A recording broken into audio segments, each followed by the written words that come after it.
Welcome to the fifth episode of Kickin It with Coach. My special guest is Chris Lutzel. I coached Chris at Southlake Christian's assistant coach for 3 years. One of the biggest things I knew about Chris is a trendsetter in the sense of how to market yourself as a specialist. So we'll get into that a little bit later. But first, Chris, how you doing? I'm doing great. It's definitely been kind of different being home for this long after being in college athletics and everything, but doing really well. It's life after athletics has been great. Been doing well in law school. Just really happy with where I am. So no complaints. God's been good. No doubt. Well, give you a little background on Chris. Chris played 4 years at the University of Baylor, Division I school. He was a long snapper there. Then he transferred to FIU. Yes, sir. FIU. For law school. So Chris is a great person that could give great sound advice for any student athlete out there. So Chris, when we get started, how's your academics? How you doing academically? Right now, I'm doing really well. I'm about to finish up, actually, my first exam on Monday, finish up my first year of law school. It's different from college. Definitely, it's a lot more work, but academically, I'm doing really well. I'm on a great scholarship at FIU there for law. Got a great internship, so it's academically doing great. Graduated Baylor with 3.5 GPA, made all academic Big 12. So, thankfully able to manage the college athlete lifestyle and still have good grades. But, doing well academically. What's some of the goals that you have going into your next year academically? For next year, I want to try to get my GPA higher. I want to be at the top of my class, as I'm sure many of the people watching that competitiveness from sports carries over. So I want to be the best in my class, or at least try to be. I'm trying to figure out how to hit the books harder, study better, just really improve my class rank, and go from there. Hopefully land another great internship, if not the same one, coming out of my second year of law school. And just not to take it for granted and not to think it comes easily. No doubt. What is one of the biggest transitions that you experienced going from high school to college? Two things really. Is one, I know, kind of the cliche answer is probably just the athletes and the size around. I remember the first interaction I ever had at Baylor was with a guy named Andrew Billings. I don't know if people remember who he is or know who he is, but he was starting nose tackle for the Bengals for 4 years. I think he got traded this year. But I remember walking in the doors, 6 a.m. lift, it's 5:15. I'm already, peeing myself. I'm so scared just to be there. And this, 6'3", 330-pound guy opens the doors on the other end, just looks at me, literally takes a deep breath of air, just goes, "I smell fear on you, boy," laughs and walks away. And I'm like, this is a man. I don't know what I'm doing here. But, that was just the norm for people, the kind of athletes that you deal with every day. But really, I think the biggest thing was just the schedule, realizing that in a good way, but I was no longer my own person. Baylor University, they owned me. So, I had to figure out how to manage classwork, and the fact that I had, the 6 a.m. lifts, the mandatory breakfast and dinners, meetings from 2 to 4, practice from 4:30 to 6:30, more meetings, and just, kind of figuring all that out. But no doubt. Yeah. No doubt. Well, what was first, let's talk a little bit about what's some advice that you could give to current high school athletes looking to be where you're at right now? If you're trying to transition, going from high school to college, getting those offers, even if it's academically, the best advice I could give is to just listen to the people that care about you and put your head down and get to work. People can tell you either you're not good enough, you're not big enough, you're not this or that. Don't listen to them. And on the other end of the spectrum, you could be the number one recruit in the country. Don't listen to that either. Just stay working, and bet on yourself. If you have the work ethic to go along with it, definitely, bet on yourself. God's got you. And there's no substitute for hard work, no matter how talented or untalented you may think you are, you can work around it. It's possible. Great advice. Another thing that's like a hot topic, especially what we go through with current ninth graders, because going from eighth grade, ninth grade, that's a huge transition. And not knowing that everything you do in ninth grade is going to count towards, your senior year and you applying to colleges. Any advice to current ninth graders or current rising ninth graders that's coming in, and how important it is to take your academics serious from jump? Yeah, absolutely. I think, making that jump just into high school alone is, even if you think that the grades won't affect you, or, your work ethic on the field won't affect you, while it's not your junior or senior year, that's where you build your habits. That's where you build your foundation. If you build a great foundation, then it carries over. Your teachers and, everyone's willing to help you. If you build those study habits, then when it really starts to count even more so, when people think about like college admissions and recruiting, you've already built that foundation. You can't just flip the switch when, come those last 2 years. You have to have been in it. And it does affect you. If you have bad grades, it's hard to pull yourself out. It's not impossible with hard work, but it's transition year. It's not meant to bury you, and it can only help you if you treat it the right way. If you build those foundations, give yourself a good starting block, then things really do get easier. It's waking up for workouts or studying that extra hour. It builds over time. So eventually that extra hour feels like nothing, and it becomes even more productive. So, the younger you can start, the better. For sure. How did your high school experience shape your college experience and college life? Southlake, I was blessed to be around such a great team and coaching staff and everything, even teachers, athletically. I got used to playing with really good athletes. It's obviously a lot of my teammates are either hoping to get drafted today, get a call later tonight, or even looking forward to next year's draft, even 2 years down the road. So being with that caliber of athletes, and just the style that you guys coached us with was a very college-esque style of coaching. So that made that transition much easier. Really, got me ready for it in that respect. But really, high school taught me just the value of working hard and the value of working when no one's watching. I used to drag my dad outside after practices, and I'd make him catch snaps for an hour and a half. And while I was doing it, sometimes he'd be the one telling me to come do it, or vice versa, whatever. We trade off. Sometimes we argue about it. But, building up that kind of work ethic and having the people around me to push me to have that kind of work ethic, even in the classroom, having my mom tell me to, keep studying when I didn't want to, when I think I didn't have to, that's what made it, again, when it counted, made it so much easier, made college, adjusting to the schedule, adjusting to college academics. It really made it a breeze. Southlake, I was blessed by the people around me at Southlake, because you all pushed me to be, much better than I ever could have hoped to be. For sure. And Chris, you're going to law school, and that's a rigor within itself. How does sports help shape your work ethic and your development as a student? Well, first, off the bat, definitely the time management part. I see the people in law school around me. I love a lot of them. They're all great people. Not many of them are athletes. So, they're a lot of them are, in all honesty, they kind of crumble under the work that's required, the time management, and just because of what I had to do in college and managing my time, I don't.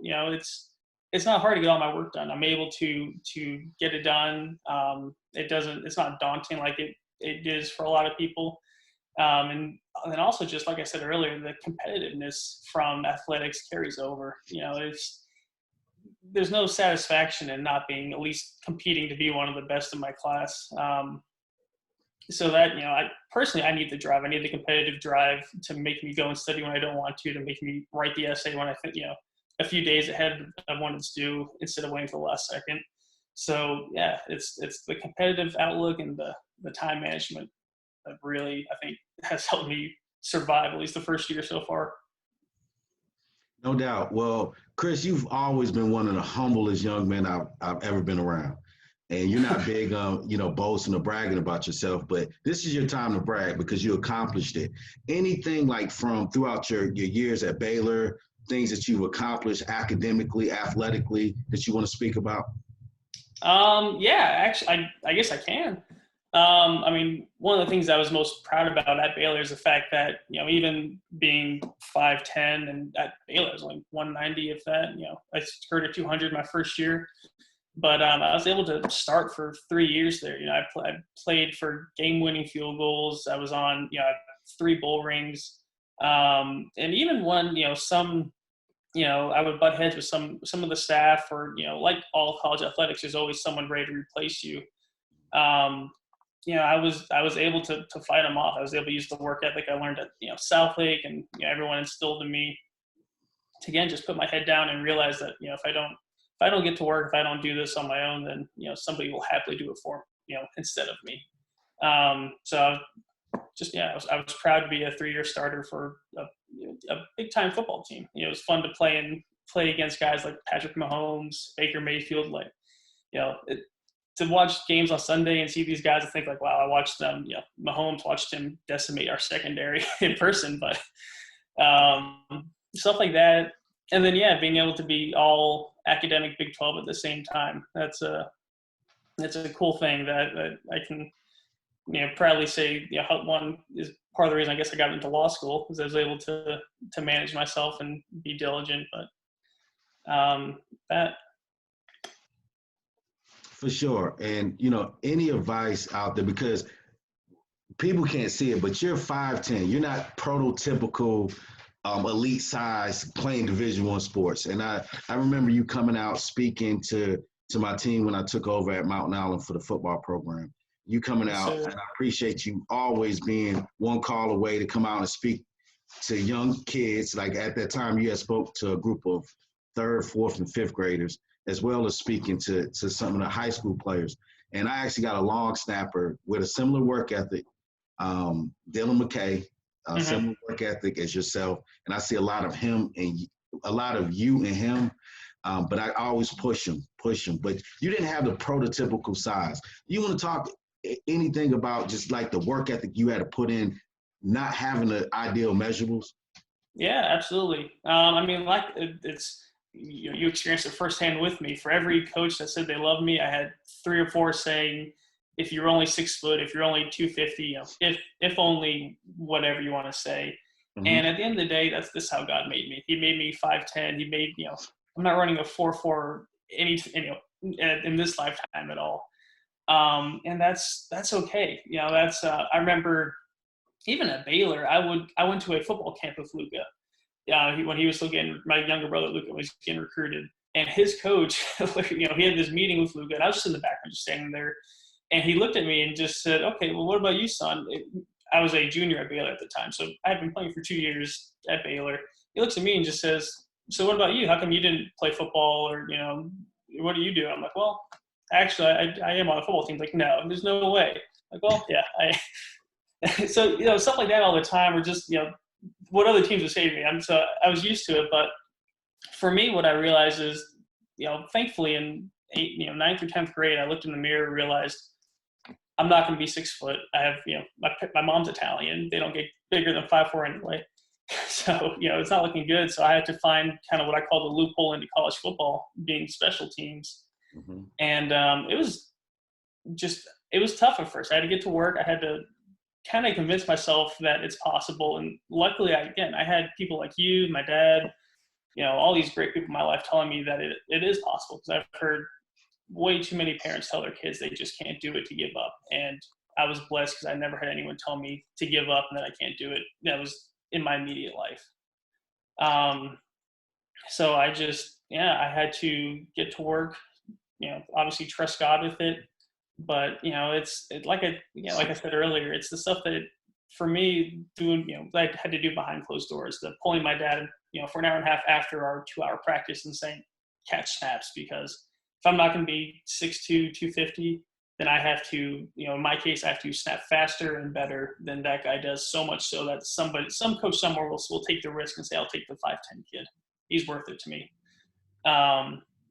So that was what it was for me. It was doing, we called it the 10,000 hour rule, that, you're not a as many people have said before me, you're not a master of anything until you put in that minimum 10,000 hours. So I tried to put in 10,000 hours.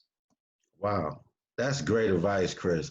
And before we transition to the fun part, slideshows and different things like that, what's one thing that I've helped impact in your life throughout me coaching you?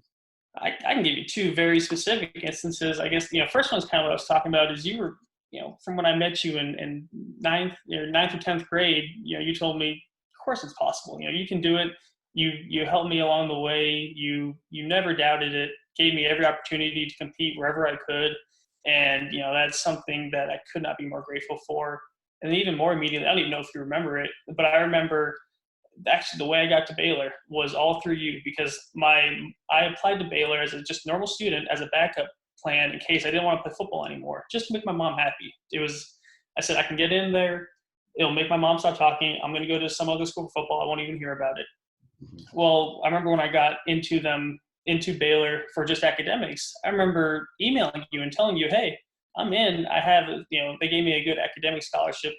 Do you know anyone there? And you emailed Coach Jim Gush that night, and not even 30 minutes later, he emailed me back, said, call me in the morning. And then, 9 o'clock the next morning, had an offer, and, the rest is history. But, that was all literally emailed you, and within hours, it was all in God's hands. But it's crazy. It makes you, it's crazy to even think about still. Well, you know what, Chris, is interesting because I looked at that email last night. I went back and I looked at the email. And one thing that I noticed about the email, you did your part. You did everything you were supposed to do to make yourself the best prospect you can make yourself, both on the field and off the field. And that's kind of like the theme of these podcasts is that student athletes, you got to do your part in the classroom and on the field. So while you killed it in the classroom to be able to earn, I think it was a bunch of money. It was like 60-something thousand. I think it was 65,000 if I'm not mistaken. But yes, sir. A ton of money that you had got offered, and it was just a no-brainer because you had put in the work athletically, and it was a great combination. So I appreciate that. I got a part of impressions. I don't know if you got any impressions. If you got any impressions of me, go ahead and do it. If you don't, let's do one of your coaches, somebody. I can get one of you, because no matter who it was, whether I was coming up to you or somebody, I would be talking to you and somebody I wouldn't know would come up, or I'd be coming up, you'd be with some coach for whatever, one of your other, 1,000 college coaches that and it could be, you'd be mid-conversation talking about whatever. You'd just be like, oh, no, come on. This is my guy. Let me tell you about this guy. Put your, arm right there. You would just lay out everything about them, how, they're the greatest person in your eyes. They do this, highlights about people that I'm sure they don't even know about themselves. And just, come here. This is so-and-so. Let me introduce you. And without fail, no, I've never not seen it happen. No doubt. That's a good one, Chris. Well, we're going to transition to some videos. You cool with that? Yes, sir. It's a lifetime ago. Chris Lutzel,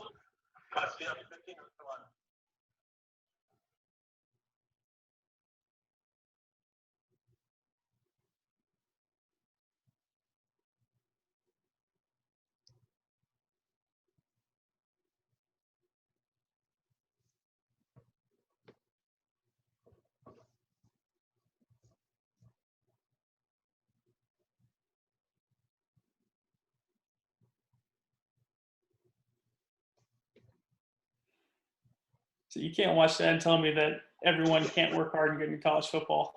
That kid made it. Absolutely. I'm going to transition to this next clip.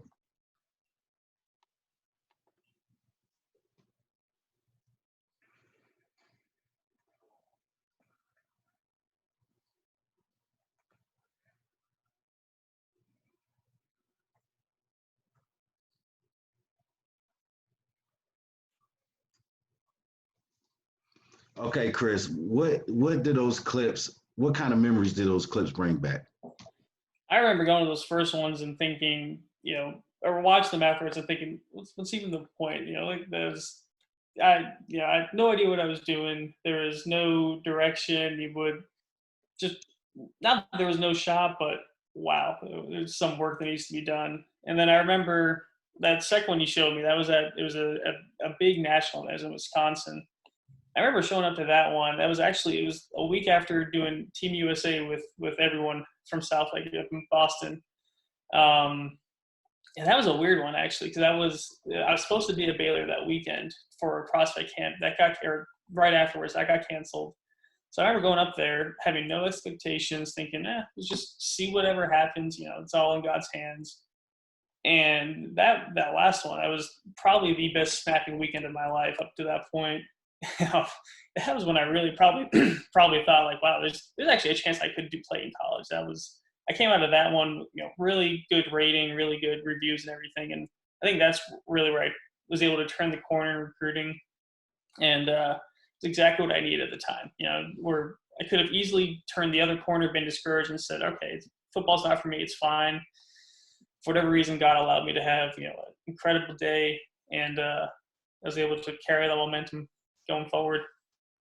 Well, you definitely put in the work. Earlier, I spoke about you setting the blueprint. Because I remember, and we're going to have some pictures later on. It's going to show you that. But I remember speaking with your dad, and your dad had the whole landscape mapped out. He knew exactly what schools that you guys was going to hit. And I remember he said, we're going to go down to the University of Alabama. And I was like, oh, wow. And at that time, I didn't go down to Alabama at that time. And I was like, okay, wow. And that showed that your confidence, and you wasn't afraid to compete. That was the biggest thing too. Chris, you wasn't afraid of anyone. You wasn't afraid to compete. You was like, well, look, I'm going to give my best shot. And 9 times out of 10, when you gave your best, it was always better than you thought. And everyone was always impressed, because like a good long snapper, good center, you don't really, like, I'll tell a quick story. I didn't really appreciate you until my second year at the school I'm coaching at now. Because I was like, we took Chris for granted, because the snaps was always on time. We never had any issues with snaps, right? Until you have an issue with a snap. And I was like, wow, Chris was really good. So I appreciate that. So actually bringing it up though, it's one guy that doesn't get enough credit for anything is my dad. He's the one who drove me no matter where it was in the country. I remember flying to Oregon he flew me to Oregon, drove me 10 hours when our flight missed. I missed my flight there. Like you said, he had everything mapped out. He knew what I had to do and was willing to get me there. And I could not have been more grateful for that. And that's a perfect segue into our next clip. All right, Chris, you talked a little bit about your father. And if no one knows Rick, man, Rick is one of the most solid people I know. I mean, he's been always like a brother. I just remember him just pushing you to be great, and not pushing you so hard, but just to give you all the support you needed. Great. Absolutely. He told us that he will, if we wanted to quit football and become a dancer that day, he would go to every recital. But if we said he wanted to play football, he would give us every opportunity to succeed if we were willing to work for it. He wasn't going to fly, with me or my brothers or whoever, wasn't going to, bring us to these camps halfway across the country if we weren't willing to do this stuff behind the scenes. No doubt. He was just really supportive. And he's a great example of a student athlete father. Like, we get wild stories with football with fathers over the top, but your father is a perfect example of just giving you all the support you needed. And like you said, I know your dad would support y'all in no matter what y'all do, lacrosse, football, whatever. So let me get into this clip. I think it illustrates that a lot.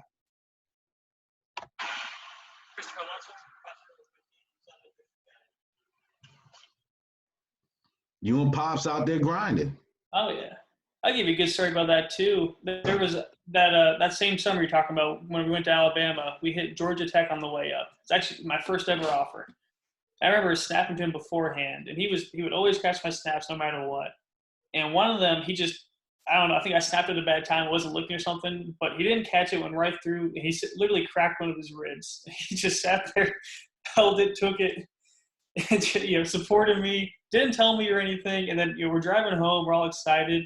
He just kind of looks at me. He's like, I got to tell you something. You broke my rib. I'm like, what? He's like, I wasn't looking. You hit me. It's gone. It's broken. It is what it is.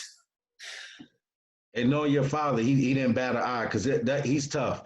And a little bit about your father, he played football at Buffalo, at the University of Buffalo, correct? Played football, hockey, and lacrosse. Wow. I remember Chris driving past Southlake a few times, like before practice, like going down to Bojangles or going somewhere to get something to drink or something to eat, and seeing you guys working out. Because if you can see the cars passing the back, I was coming from the opposite direction, and I would always see you guys because you could see the field from the road. So I used to always see you guys putting in extra work, being the first ones out at practice, and some of the last ones leaving practice, which was big. Because that was the little things that we talked about by being undersized, being able to put in that additional work. Mm-hmm. I mean, it's honestly, it's the only way I was able to, by the grace of God, go where I was. There's stuff like this, like you said, nobody's there, nobody sees it. You never know about it until afterwards. But, the fact that he was willing whenever I asked him to, doesn't matter what he was doing. I said, we come catch snaps, drop it, and he was there to help. No doubt. Tell me about this next clip. All right, Chris. This next clip is somewhat a legend amongst your football peers. Because I heard about it before I saw it. Uh-huh. And I heard Chris long snap a basketball at half court into a basketball goal. I was like, no way. No way. So I'm scrambling trying to find this video. Because, at that time, marketing and recruit, I wanted to put it out there so everyone could see it. When I saw the video, I was like, wow, that's impressive. So I'm going to get into the clip.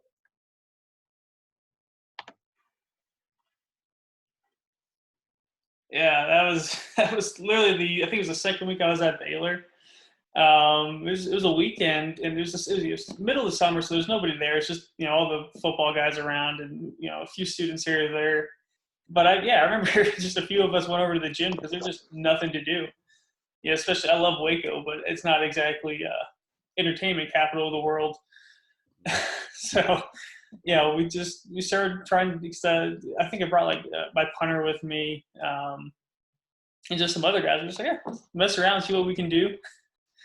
And somehow, thankfully, I just show you how many tries I took before that one went in. But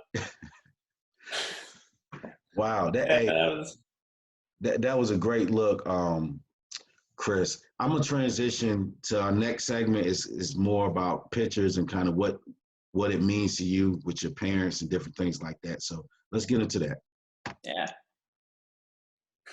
All right, Chris. I know family is a lot. It means a lot to you, and I can vouch. You have one of the most solid families I've known. Your mom's a sweetheart. Your father's a stand-up dude. You got excellent brothers that look up to you and listen to you. Talk about this picture here. I mean, like you hit the nail on the head. I could not be more blessed with a more amazing family.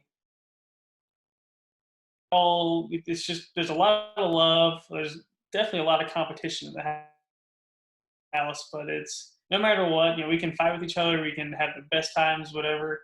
Everyone has each other's backs, and there's nothing that'll ever change that. It's our family ever had. But yeah, like you said, my dad and my mom, they met at Buffalo. Then obviously Luca and Matt, Luca's 5 years younger than me, Matt's 7 years younger than me.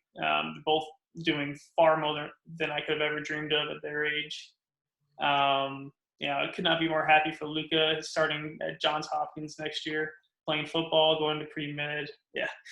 And then Matt's, he's at the top of the lacrosse world right now, just setting new records or, breaking his own records or standards every day.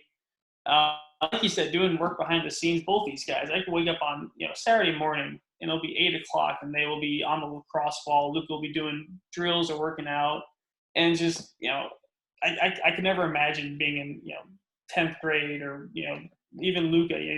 going to college, and he's working harder than he ever was. So, you know, as much as they look up to me, I still inspired by both of them. Yeah, I mean, they came down to Texas all the time. They supported me no matter what.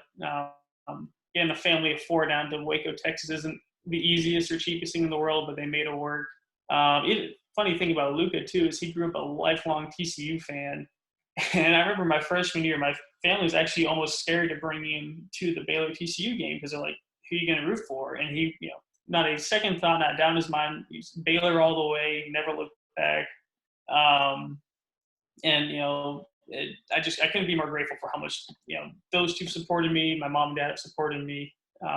They really are. They're all my best friends on the planet. I don't know what I would do without any of them.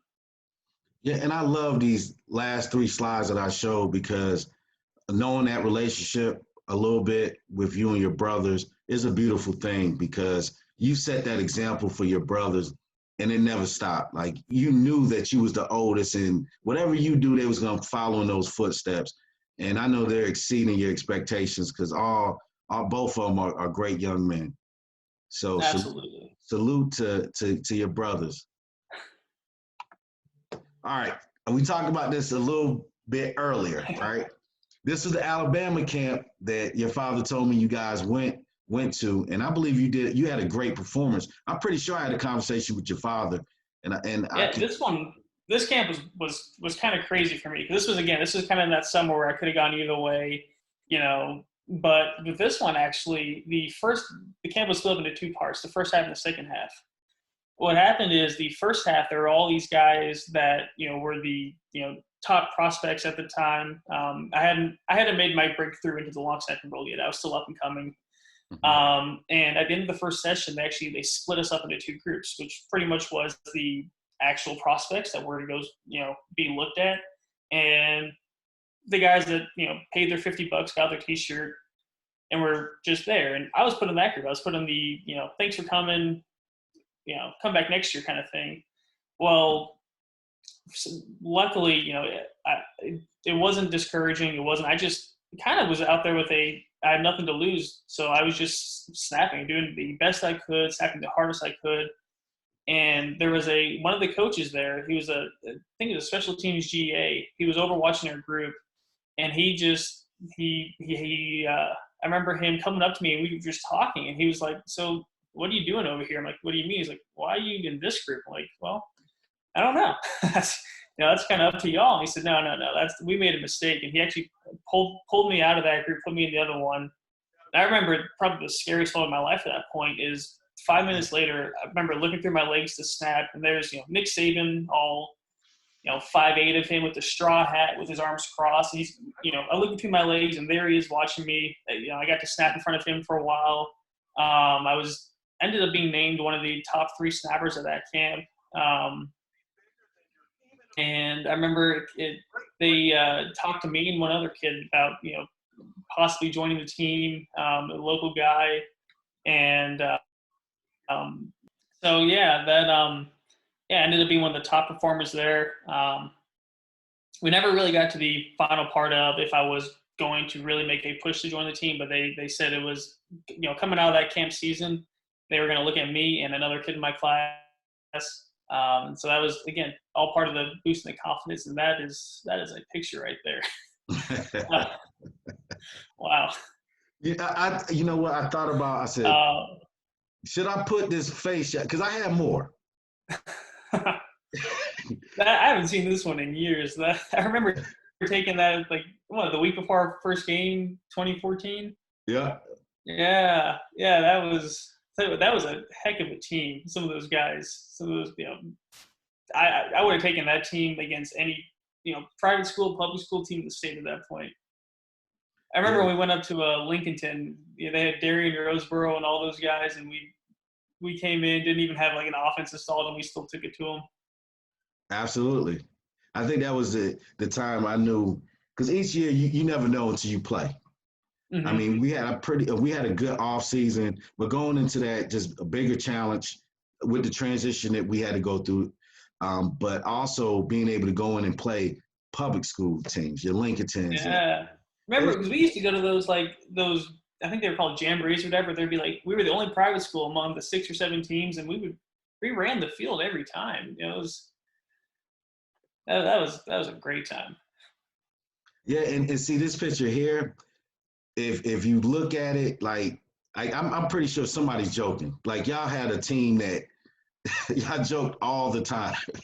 Oh my gosh, that was some of the most fun I've been around ever. Like it was one of those things because like you guys, it was weird because when it was time to practice, it was time to practice. Like we knew this is what we had to do, but it was kind of like a quiet confidence. You know, we knew we were good. We knew that we put the work and time into it, and yeah, we could have fun with it. All right, let's see what this next clip. Well, these next 2 clips, and I believe this was your sophomore year from the Yes, maybe sir. this was your 10th grade year, and Yeah. it shows like he was one of the smallest guys on the line, but you was determined to be the best. To your senior year, like just look at that. I mean, that picture says so much with the offensive line because we had a couple different offensive line changes, but you was a steady the mainstay under center, and that's what I remember. Yeah, that senior year, every game we had a different rotation at O-line. You know, just either who was healthy or who was willing to play that game. And, you know, all the credit to that team. You know, whoever's number was called that week, they – whether it was guys like Bushinsky playing guard or even Jalen Nash, remember him playing, you know, on the offensive side of the ball every now and then. And they did it. They did it well. For sure. And you was the mainstay. You was the steady hand in that group that made everything go around. And shout out to Sam Van Wingeren. Sam, that was his freshman year. And Sam he came in a lot and played. Yeah, he did. That's especially that. Remember that team had like 22 guys on it, and you know, I think at our best we had 19 healthy. Yep. But all right, this is your junior year picture. Uh-huh. I'm pretty sure this is your junior. Yeah, this is your junior year. Yes, sir. Nobody had introduced me to a weight room at that point yet. But you know, this represents the great bond between father and son, between you and your dad. So I want to definitely put this on the slide.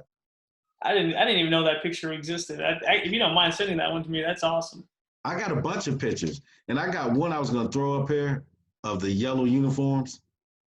I still have that. I found it in my closet the other day. I was just going through stuff, and there it was. Yeah, you know, I think everyone threw those uniforms away. And shout out to Coach Torrey because he doesn't get the credit he deserves for actually considering those uniforms. So, but I remember everybody coming out. It was a Saturday. We end up playing North Myrtle Beach. Remember? Yeah. It was a kid. It was a quarterback, and we was good Bobby. friends. Bobby, yes, Bobby. Yeah, but great kid, great family, great father. And his dad was the head coach of North Myrtle Beach, and they came up, and we couldn't make the game happen until Saturday. So I remember that. Someone, Coach Torrey, had an idea to wear these bright yellow uniforms. Like we had every color, and I just remember those. As soon as y'all walked on the field, I said, that was a horrible idea.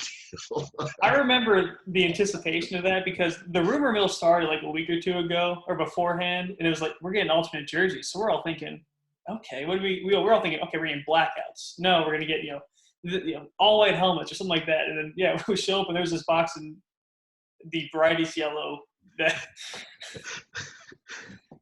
it was a look. I love it. I love that game. I'm glad we did it. I'm glad we never did it again, but I'm glad we did it. Before we go and close, and I'm gonna try to find a picture and pull that up of those bright yellow uniforms. All right, now this picture, and I couldn't find the clip, but this is actually you're making a tackle. I remember we played Victory Christian your senior year, and Zach Dudan went off. You remember Zach went off, and I mean he just did a bunch of different things. Played quarterback. I think he had a fumble recovery. Just a bunch of different things. Yep. And I remember the next highlight, the highlight I remember was, I think you had a fumble recovery. It was something you did on defense. It was the best thing ever because that was when it was Seth Nernest was playing right side D end. And he had been lighting up all game.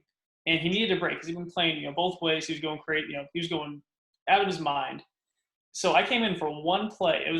I played 2 plays of defense my entire senior year, and that was one of them.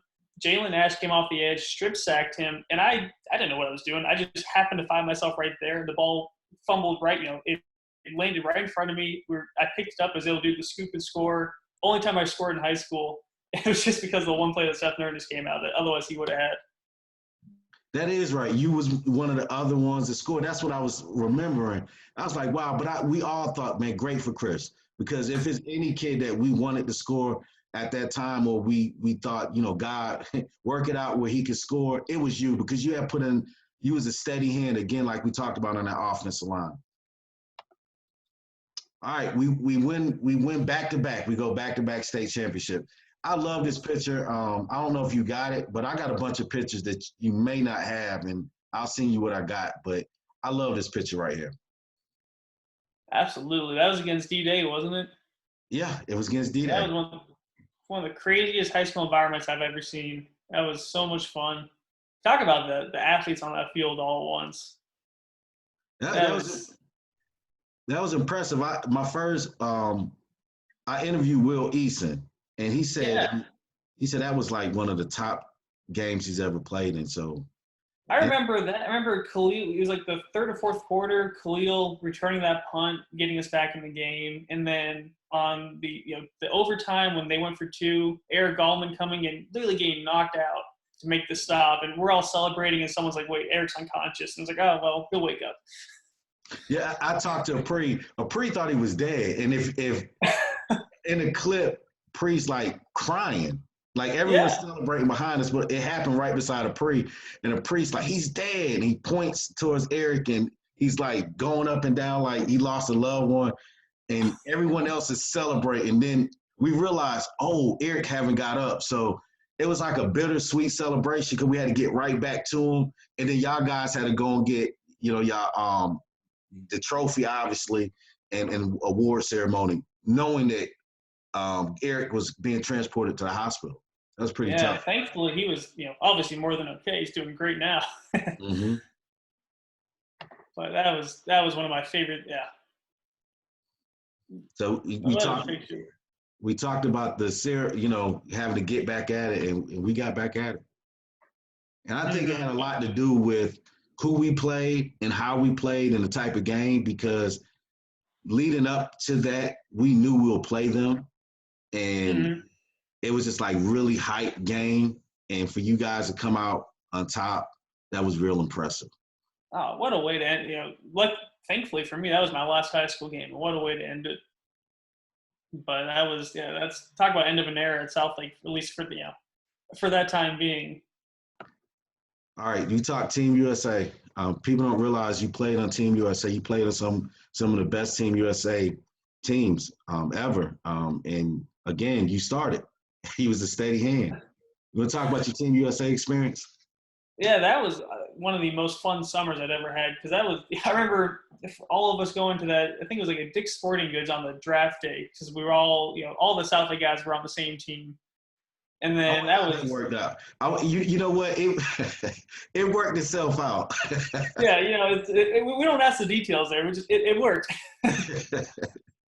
That. I remember first of all, all the other teams hated us because we were all together.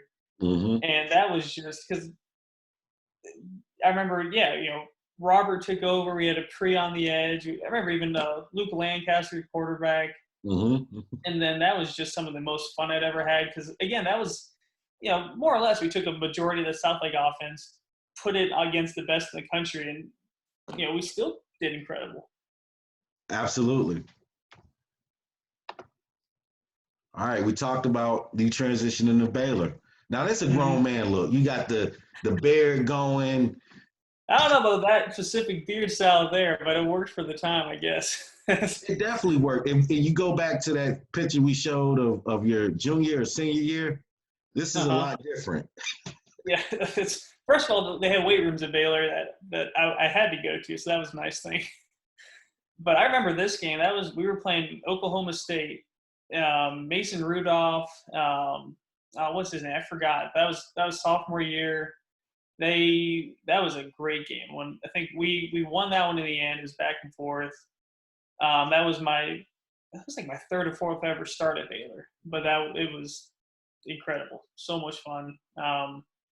Crazy to look back at those Southlake pictures and to, think going against some of those guys, wherever it was, Victory or, Davidson Day or whatever, to playing against, Oklahoma State or Texas or, whoever was on the other side.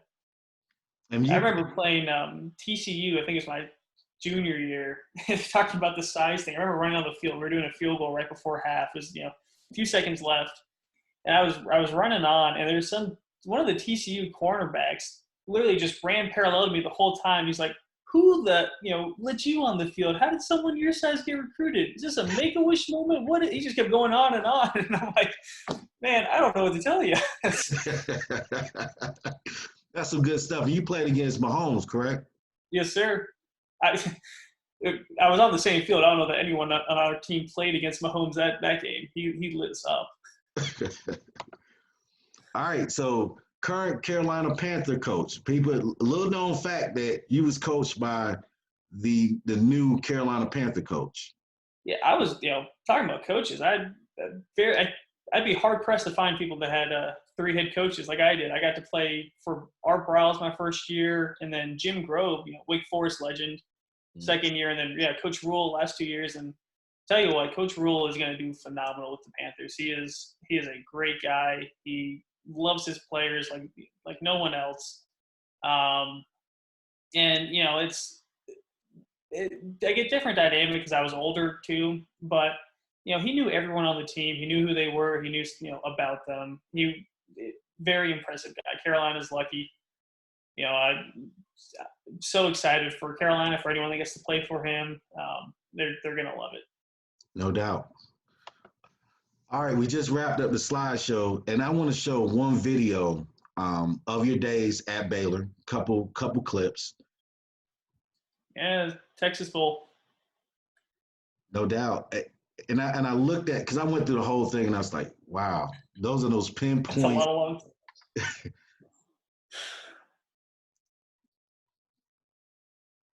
That was, again, I think one of the few people would be blessed to win some kind of championship at every last game of my career, whether it was high school or, winning this bowl game. Yeah, I got to play with unbelievable guys there at Baylor. Yeah, they all second family to me.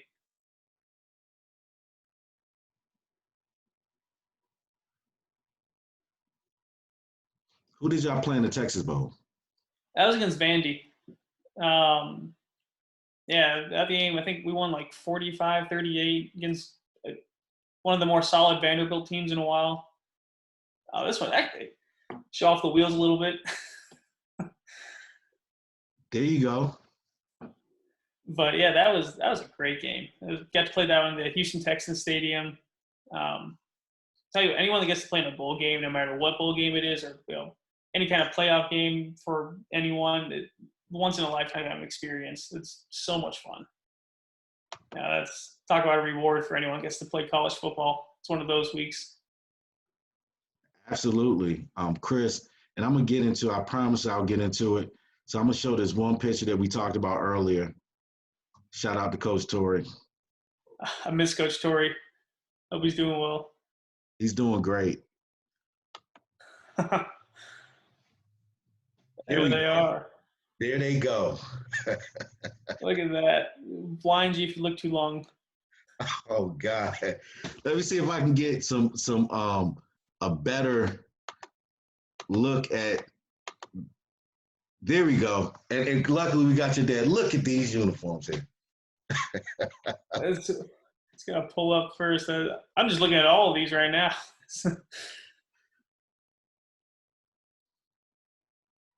They were a choice. I tell you what. I don't know what they look like in the model, but that was tough. Shout out to Coach Torrey because I remember he brought it up. He said, "Won't we just go yelling?" I was like, everyone's looking at him like he's crazy, but thankfully the man can coach line better than he can pick jerseys. And that's me and Torrey still talk. We're close, Coach Torrance. And he always talked. And one thing I respect about him, he always believed in y'all line. Like he believed in his guys because we had we had Seth and Jalen and we rotated them, but sometimes in the clutch he just went with his guys that worked for it. Any last shout outs or any last advice before we go? I mean, as far as shout outs, it's like we talked about earlier, been blessed with great family, great coaches. The fact that we've been able to continue a relationship for this long, it's incredible. The fact that no matter where I see you, I'm sure I know without a doubt we come up, give each other a hug. It'd be like never missed a beat. Any other shout outs? I mean, I have a great girlfriend now. I can't wait for her to meet you. She knows all about. She knows about the Baylor story with you, so that'll be great. And then any last minute advice is just like I said, just work, bet on yourself if you're willing to work for it.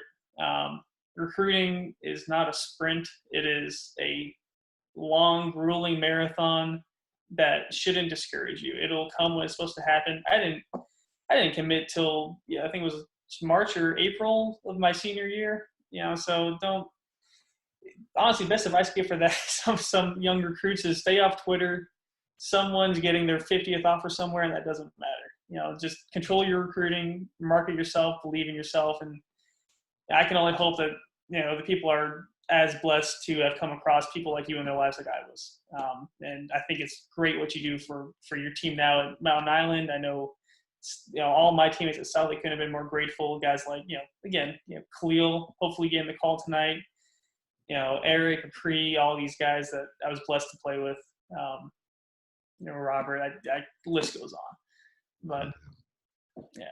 Well, that's solid. We got to get up. I'm gonna call your dad after we get out of what we're living through with the coronavirus. We definitely got to get families up, and I would love to meet your girlfriend. And we got to get our families together and maybe sit down and have dinner. Absolutely, long overdue. Going to Robert's game, if he plays FIU next year, I'll hopefully catch one of his games, or if he's in Florida. For sure. Let's make that a plan. Sounds good to me. All right. Well, here we're wrapping up with our 5th episode. Chris Lutzel. Chris, appreciate you, boss. Love you, and see you around. Love you too, Coach. See you soon. Okay.